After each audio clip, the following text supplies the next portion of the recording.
To hear exclusive audiobooks not available on YouTube, visit the links in the description below. Thank you for your support. Selected Works of Mao Zedong, Volume 3. The Period of the War of Resistance Against Japan. Part 2. Section 12. Economic and Financial Problems in the Anti-Japanese War. This article, originally entitled A Basic Summing Up of Our Past Work, was the first chapter of Economic and Financial Problems, a report delivered by Comrade Mao Zedong at a conference of senior cadres of the Shensi Kansu Ningxia border region. The years 1941 and 1942 were the hardest for the liberated areas in the war of resistance against Japan. The savage attacks by the Japanese invaders and the encirclement and blockade by the Kuomintang created enormous financial difficulties for the liberated areas. Comrade Mao Zedong pointed out that in order to overcome these difficulties, it was necessary for the party to exert itself in leading the people in developing agriculture and other branches of production, and he called upon the government and other organizations, the schools and the army in the liberated areas to produce as much as possible for their own support. Comrade Mao Zedong's economic and financial problems and his articles spread the campaigns to reduce rent, increase production, and support the government and cherish the people in the base areas, and get organized, formed the party's basic program for leading the production campaign in the liberated areas. Comrade Mao Zedong here severely criticizes the mistaken notion of concentrating on public revenue and expenditure to the neglect of economic development, and the wrong working style of making demands on the people without mobilizing and helping them to develop production and surmount difficulties. And he set forth the party's correct policy of developing the economy and ensuring supplies. With this policy, great successes were achieved in the production campaign, which was unfolded in the Shensi Kansu Ningxia border region and in the liberated areas behind the enemy lines. It not only enabled the armed forces and the people of the liberated areas successfully to tide over the most difficult period of the war, but also provided the party with a rich store of experience for guiding economic construction in later years. December 1942. The general policy guiding our economic and financial work is to develop the economy and ensure supplies. But many of our comrades place one-sided stress on public finance and do not understand the importance of the economy as a whole. Engrossed in matters of revenue and expenditure as such, they cannot find solutions to any problem hard as they try. The reason is that an outmoded and conservative notion is doing mischief in their minds. They do not know that while a good or a bad financial policy affects the economy, it is the economy that determines finance. Without a well-based economy, it is impossible to solve financial difficulties, and without a growing economy, it is impossible to attain financial sufficiency. The financial problem in the Shensi Kansu Ningxia border region is that of supplying funds for the living and operating expenses of tens of thousands of troops and civilian personnel. In other words, the problem of supplying funds for waging the war. These funds come partly from taxes paid by the people, and partly from production, carried on by the tens of thousands of troops and civilian personnel themselves. We shall simply be resigning ourselves to extinction unless we develop both the private and the public sectors of the economy. Financial difficulties can be overcome only by down-to-earth and effective economic development. To neglect economic development and the opening up of sources of finance, and instead to hope for the solution of financial difficulties by curtailing indispensable expenditures, is a conservative notion which cannot solve any problem. In the last 5 years, we have passed through several stages. Our worst difficulties occurred in 1940 and 1941, when the Kuomintang created friction by its 2 anti-communist drives. For a time, we had a very acute scarcity of clothing, cooking oil, paper and vegetables, of footwear for our soldiers, and of winter bedding for our civilian personnel. The Kuomintang tried to strangle us by cutting off the funds due to us and imposing an economic blockade. We were indeed in dire straits, but we pulled through.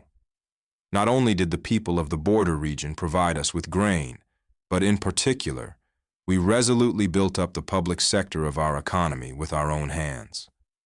The government established many industries to meet the needs of the border region.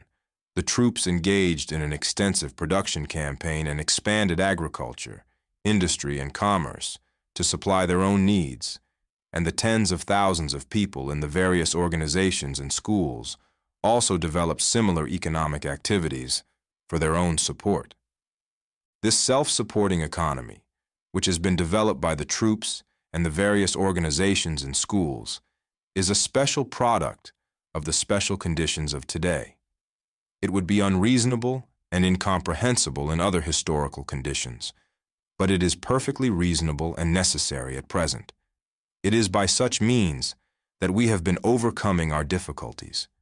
Do not these indisputable historical facts prove the truth that supplies can be ensured only through economic development?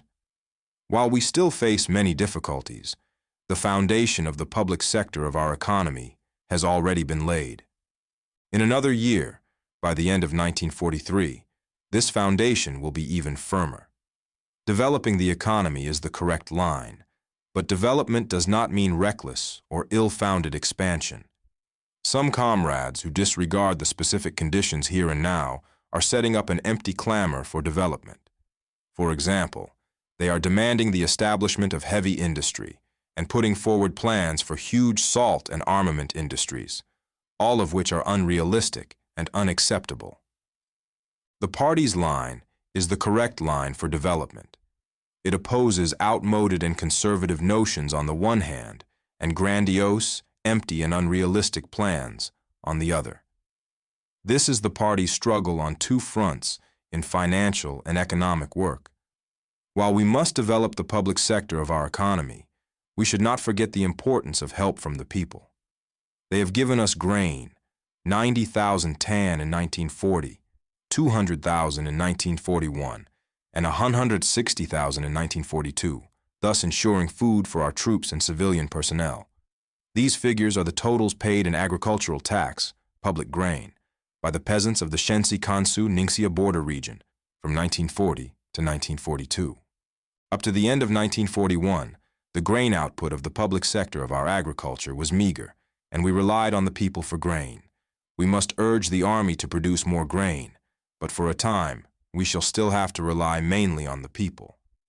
Although the Shensi-Kansu-Ningxia border region is in the rear and has not suffered direct war damage, it has only 1,500,000 inhabitants, a small population for so large an area, and the provision of such large quantities of grain is not easy.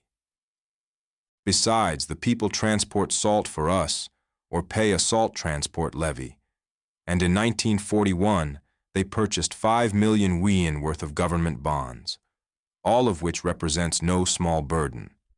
To meet the needs of the war of resistance and national reconstruction, the people must shoulder such burdens, the necessity of which they very well realize.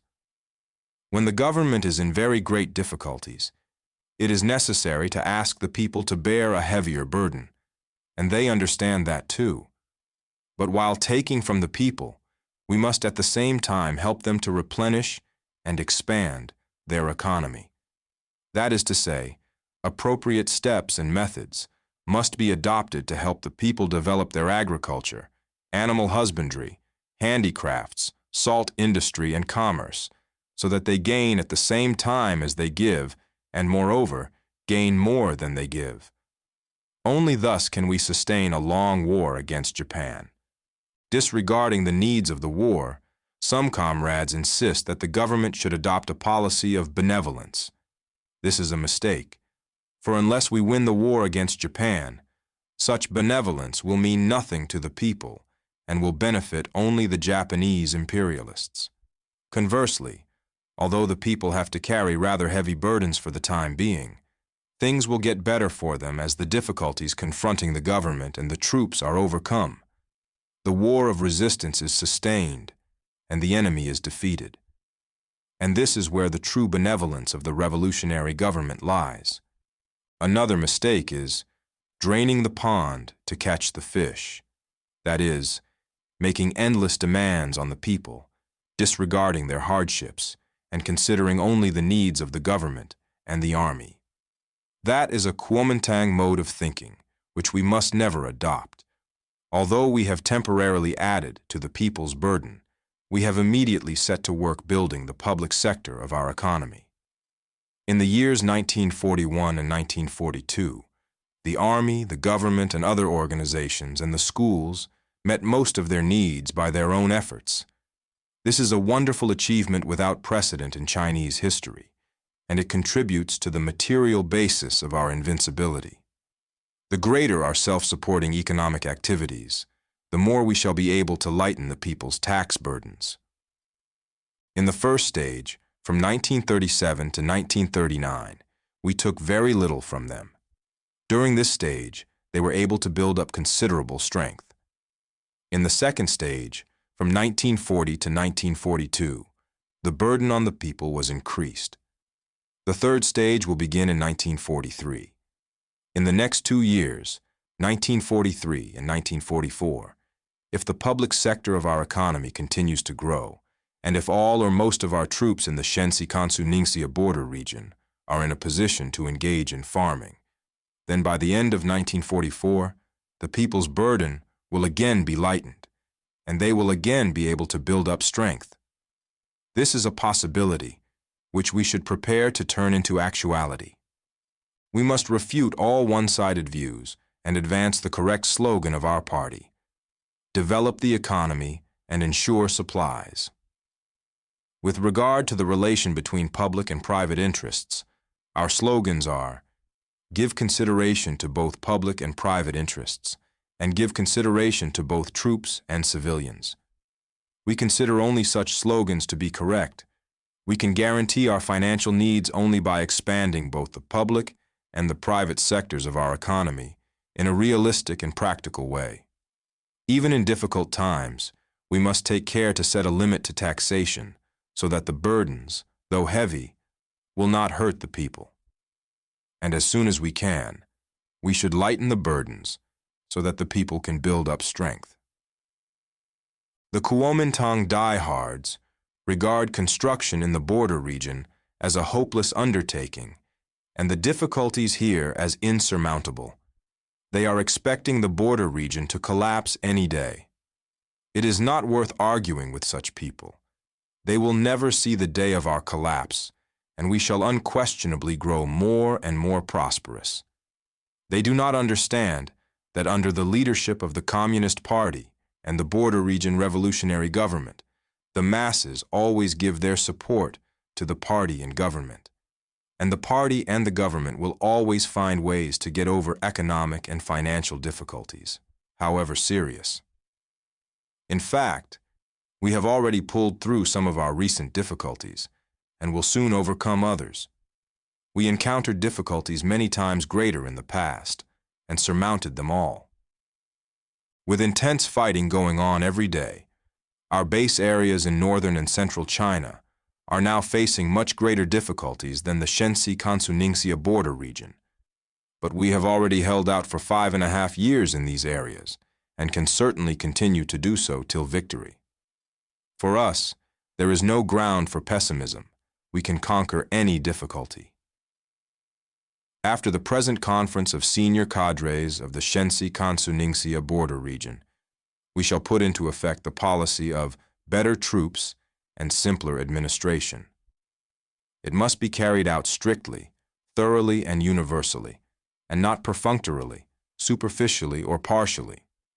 In carrying it out, we must attain the 5 objectives of simplification, unification, efficiency, economy, and opposition to bureaucracy. These 5 objectives have a very important bearing on our economic and financial work. Simplification will reduce non-productive expenditures and increase our income from production. It will not only have a direct and healthy effect on our finances, but will lighten the people's burdens and benefit them economically. In our economic and financial setup, we must overcome such evils as disunity, assertion of independence, and lack of coordination, and must establish a working system which is unified and responsive to direction, and which permits the full application of our policies and regulations. With the establishment of such a unified system, working efficiency will rise. All our organizations, and particularly those engaged in economic and financial work, must pay attention to thrift. By practicing thrift, we can cut out a great deal of unnecessary and wasteful expenditure, which amounts possibly to tens of millions of yuan. Finally, people engaged in economic and financial work must overcome surviving bureaucratic practices, some of which, such as corruption and graft, over-elaborate organization, meaningless standardization, and red tape, are very serious. If we fully attain these 5 objectives in the party, the government and the army, our policy of better troops and simpler administration will achieve its purpose. Our difficulties will surely be overcome, and we shall silence the jibes about our approaching collapse. End of section 12.